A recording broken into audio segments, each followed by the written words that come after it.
Episode 19। तो episode 19 के starting में हम देखते हैं कि जो शांग्यू है ना, वो किसी तरह लकड़ी का सहारा लेके वो रेगिस्तान से बाहर निकलने की कोशिश कर रहा होता है।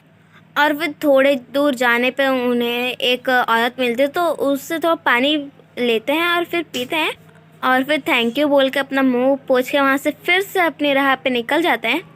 और फिर नेक्स्ट सीन में हम देखते हैं कि जो कुछ बच्चे हैं ना, वो लोग मतलब एक पोएम रीड कर रहे होते हैं और उनका टीचर और कोई नहीं सिर्फ बाय वुचेन ही होते हैं, तो वो पोएम पढ़ा रहे होते हैं। तभी वहाँ पर जनरल चू आती हैं एक लंच बॉक्स के साथ और कहती हैं ये लंच बॉक्स किसका है। तो सभी बच्चे ना में सिर हिलाते हैं। तो फिर जो जनरल चू होती हैं वो कहती हैं कि अच्छा, तो फिर क्या ये तुम्हारे टीचर का है। ये बात सुन के तो बाय वुचेन शॉक और फिर जनरल चू के हाथ से वो लंच बॉक्स ले लेते हैं और फिर बहुत ज़्यादा स्माइल करने लगते हैं। तो हमारी जनरल चू भी स्माइल करती हैं, तो सभी बच्चे उनके लिए क्लैप करते हैं। तो बाय वुचेन कहता है अच्छा चलो चलो अपनी पोएम याद करो तुम लोग। फिर नेक्स्ट में हम देखते हैं हमारे लूफी को, जो देखती कि वहाँ पर एक रैबिट है और उससे के पैर में चोट लगी है। तो फिर जो लूफी है ना, वो अपनी पावर का यूज़ करती है और सच में वो रैबिट ठीक भी हो जाता है। तो इससे तो हमें ये पता चल गया कि अब लूफी के पास भी पावर्स हैं। और फिर नेक्स्ट सीन में हम देखते हैं कि जो एम्परर है वो बात ले होते हैं स्विमिंग पूल में। तभी उन्हें वो बेसबॉल का जो टाइम होता है ना, जहाँ पर हमारी लूफी पहले पहुँच गई थी, वो वाला इंसिडेंट याद आता है। तभी वहाँ पर एम्परर आ जाता है और हम देखते हैं कि वहीं पर टैंग टैंग भी होता है।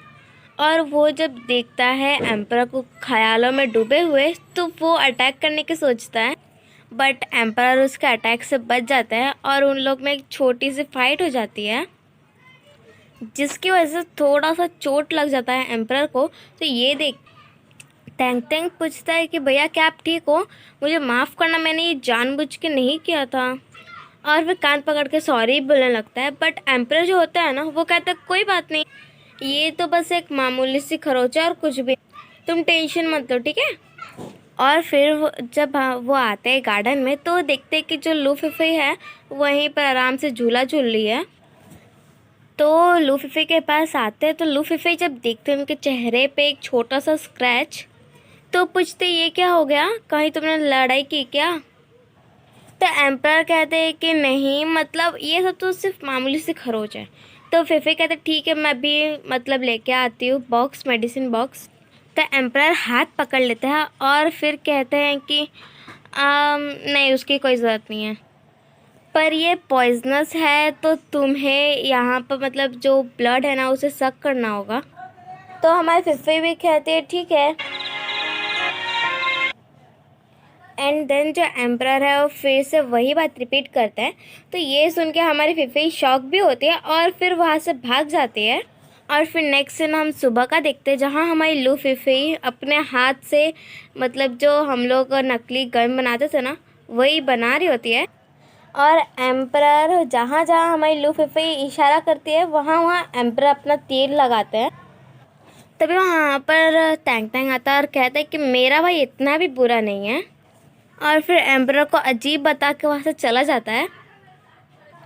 और नेक्स्ट हम देखते हैं कि जो एम्परर है वो पुशअप कर रहा होता है और हमारी फिफी वहीं पर बैठ के उन्हें घूर रही होती है। फिर नेक्स्ट में हम देखते हैं लॉर्ड चेन को, जो मिलिट्री पावर जिसके पास वो होगा ना बैच, वही जो ऑर्डर बोलेगा वही सभी मिलिट्री वालों को मानना होगा। तो मिलिट्री की पावर तो लॉर्ड चेन के पास ही थी, तो वो वही बैच को देख रहे होते हैं। तो यही बात शू शुनशाइन भी नोटिस करता है और फिर वो आके कहता है कि क्या हुआ, मैंने आज तक कभी आपको इतना अपसेट तो देखा नहीं, क्या आप एम्परर की सेफ्टी के लिए इतना परेशान हो। तो लॉर्ड चेन कहता है अगर एम्परर जीत गए तो मुझे तो अच्छा ही है कि मैं मतलब ये पावर से थोड़ा आराम रहेगा मेरे को, मतलब कोई भी काम मेरे को करने को नहीं रहेगा उस टाइम पे, तो मैं थोड़ा रिलैक्स फील करूँगा। तो शू शुनशाइन कहते हैं अच्छा, तो मतलब तुम्हें इससे कोई फ़र्क नहीं पड़ता कि हम लोग जीते चाहे हारें। तो लॉर्ड चेन कहते हैं ऑफ कोर्स हम ही लोग जीतेंगे, एम्परर थोड़ी जीत पाएंगे हमसे। तभी नेक्स्ट हम देखते हैं कि जो लूफी है वो अपना थोड़ा ख्यालों में व्यस्त होती है, तब तक वहाँ यारान आती है और आते ही कहती कि मेरे पास एक बहुत ही ज़्यादा अच्छा वाला आइडिया है। तो फिर पूछते कौन सा आइडिया बताओगी ज़रा मुझे भी। तो यारान कहती कि तुम्हें पता है ना कि मैंने एम्परर को वोट दिया है। फिर कहती है हाँ। तो यारान कहती है तो फिर मैं तो अब लॉर्ड चेन को भी अपसेट कर नहीं सकती लड़ाई करके, तो मेरे ख्याल से तुम मेरी जगह पार्टिसिपेट करो। ये बात सुन के तो हमारी लू फिफी वॉज रियली शॉक्ड और कहते क्या सच में तुम इंसान हो। और फिर एम्परर के टीम में होते हैं एम्परर और तैंग तैंग, मास्टर फैंग और मास्टर में और एक और जो सोल्जर है। और लॉर्ड चेन की टीम में होते हैं शू शुनशैन, लॉर्ड चेन, जनरल चू, बाय वो चेन और जो सोल्जर के टीम में थे दूसरे वो। एंड ये इनका फाइनल मैच है। फिर नेक्स्ट हम देखते हैं कि जो एम्परर है ना वो एकदम रेडी शेडी हो गए हैं अब लड़ाई करने को, और लॉर्ड चेन भी यहाँ पर रेडी हो गए होते हैं लड़ाई करने के लिए। फिर जब वहाँ से लॉर्ड चेन जा रहे होते हैं अपने स्ट्रीट से, मतलब अपने एरिया से, तो सारी लड़कियाँ उनकी तारीफ़ करना शुरू कर देती हैं। फिर हम देखते हैं कि वहाँ पर जहाँ पर एम्परर का जो होता है ग्रुप वो अपने टेंट में होते हैं। तो मास्टर फैंग आके कहते हैं कि सारी तैयारी हो गई है। तो एम्परर कहते हैं अच्छा। तो जो तैंग तैंग है वो नोटिस करता है कि जो यारान है वो तो अपना फेस कवर करके बस पीछे साइड है। तो वो पूछता है कि क्या हुआ यारान, तुम ऐसे क्यों बिहेव कर रही हो। तो वो पीछे जाने लगता है यारान के, बट वो तो इस बात पे शॉक हो जाता कि वहाँ पर यारान की जगह पर फिफी होती है। और फिर वो पूछता है तुम यहाँ क्या कर रही हो। तो फिफी कहती मैं नहीं, वो क्या है कि यारान की तबीयत ख़राब है ना इसके लिए। तो भी मास्टर फैंग तो फिफी पे भड़क पड़ते कि तुम ऐसे कैसे कर सकती हो, नहीं इसमें गलती यारान की है। और फिर वो कहते हैं मास्टर फैंग कि इसमें पक्का तुम्हारी कोई गलती होगी। तो हमें लूफी कहती किस तरह की मैंने मतलब ट्रिक किया है, हाँ मैं ऐसे क्यों करूँगी, और देखना मैं यहाँ पर हूँ तुम लोग पक्का जीतोगे। और फिर हम देखते हैं लॉर्ड चेन को जो अपना बना रहे होते कि प्लान कि कैसे उन्हें अटैक करना है।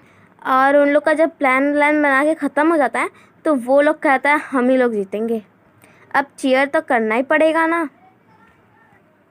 फिर नेक्स्ट हम देखते हैं कि जो हमारी फिफी है ना वो भी कुछ कम काम नहीं करी, वो भी प्लान बना रही होती है। तो मास्टर फैंग कहते क्या इसका प्लान काम करेगा। तो एम्परर से पूछते तो एम्परर कहता है जैसा फिफी कहती है ना वैसा करो। तो जब एम्परर कहते हैं कि जैसा फिफी कहती है ना वैसा करो, ये बात सुन के तो हमारी फिफी बहुत ही ज़्यादा खुश हो जाती है और फिर कहती है कि हम लोग कभी ये फाइट नहीं हारने वाले। तो सबसे बड़ा झटका तो हमारी फिफी को तब लगता है जब एम्परर कहते हैं कि फिफी मेरे साथ टेंट में रहेगी। तो हमारी फिफी कहती है एम्पर मैं सच बोली मुझे आप लोग की हेल्प करने का बहुत ही मन कर रहा है, तो आप प्लीज़ ऐसा मत करिए ना। पर एम्पर कहाँ सुनने वाले थे, वो कहते हैं मैंने जो कह दिया सो कह दिया। फिर नेक्स्ट हम देखते हैं कि जो बैटल स्टार्ट होती है उसमें मास्टर मे के अगेंस्ट होते हैं जो सोल्जर में एक और होते हैं ना उनके साथ। और फिर जो नेक्स्ट बैटल होती है वो होती है बाय वू चेन जनरल चू वर्सेस तैंग तैंग। तो इसी के साथ हमारा एपिसोड 19 यहीं पर होता है ख़त्म। Thank you, bye.